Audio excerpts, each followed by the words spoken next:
ko sa parang apat na lang kayo na nagkakira doon sa Uy, ano yan? Season 8. Parang nawala na yung tatlo. Hindi, isa ka na lang doon sa apat nga na natitira sa team na part ng champion. Siguro ano na lang yung nadadala nyo doon sa experience ng 84 na matutulungan yung team para maulit nyo yung ganong klase ng experience ngayong season 8. Siguro yung experience. Yung experience na yun, masishare namin sa mga youngers namin, sa mga bata namin. Kung paano namin hinabaho yung season na yun.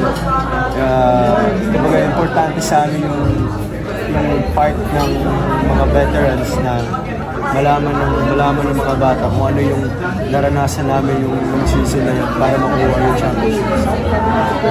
Yeah, tama ka nga yun. Kumbaga, sa veteran, napakalaking factor sa amin na i-lead sila ng tama para makuha ulit yung championship. JD, kumbaga yung bigat ng finals last season, gaano kalaking part yung dala-dala mo pa rin ngayon bilang parang motivation mo, bilang senior ka na rin? Yung last season, ano siya, sa akin mas mabigat siya. I came from that school in Lasal, diba? So, gusto kong manalo that team. Kasi especially Lasal yung yung mga like, unity ng Lasal. Suddenly, hindi namin nawa yung panalo. Until now, dala-dala namin siya. But, alam nga naman, I mean, hindi namin siya bit. Pero hindi rin namin siya pwede kalimutan. So, nandun na siya. Kumbaga, kung nandun na kami sa point na yung mga katawan namin sumusuko na, yung utak namin sumusuko na. Kumbaga, binabalikan lang namin yun and yun na. Kumbaga, balik ulit sa yung process namin towards 87. JD, meron naman kung schedule for your off-season breaks kung meron man kung out of the country or not? Ang alam ko lang for now is Pinoy Liga. It starts on April 16. Pero I'm not sure kung may game na kami that day. How excited na lang kayo na talagang trabaho na ulit? Super excited. Like, makikita mo after the series, makikita mo all of us were like down talaga. So parang ayaw namin harapin yung Christmas na yun na malungkot. Pero Coach Gold, sinabihan niya kami na let's start from like second week in January. So until now, tinatrabaho namin lahat and hopefully lumabas siya lahat sa season namin.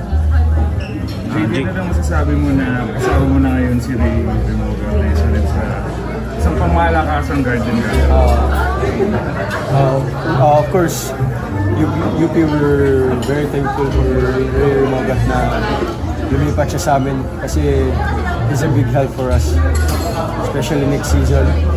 And we all know Ray Remoga naman part of Mythical 5, like one of the toughest guards in the UAP.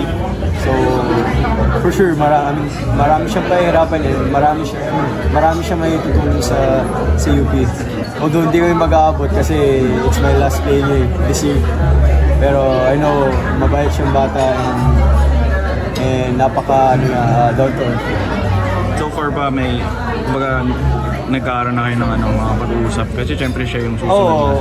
Nag-share kami about yung experiences na sa mga experiences ko lang ng mga previous school namin. Kasi parehas kami, galing kami from different school na pumunta sa UP. And sinishare ko rin sa kanya kung paano yung magiging system ni Coach Gold. And para mag-guide ko rin siya kasi mahirap kasi from ibang system tapos nilipat ka agad sa ibang system.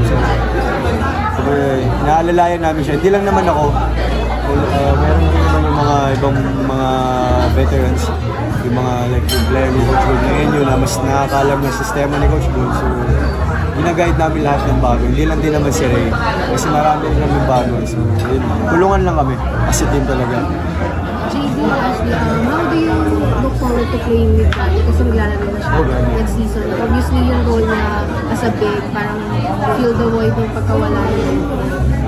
I'm very excited for Gani kasi nakita ko yung trabaho niya during his residency year.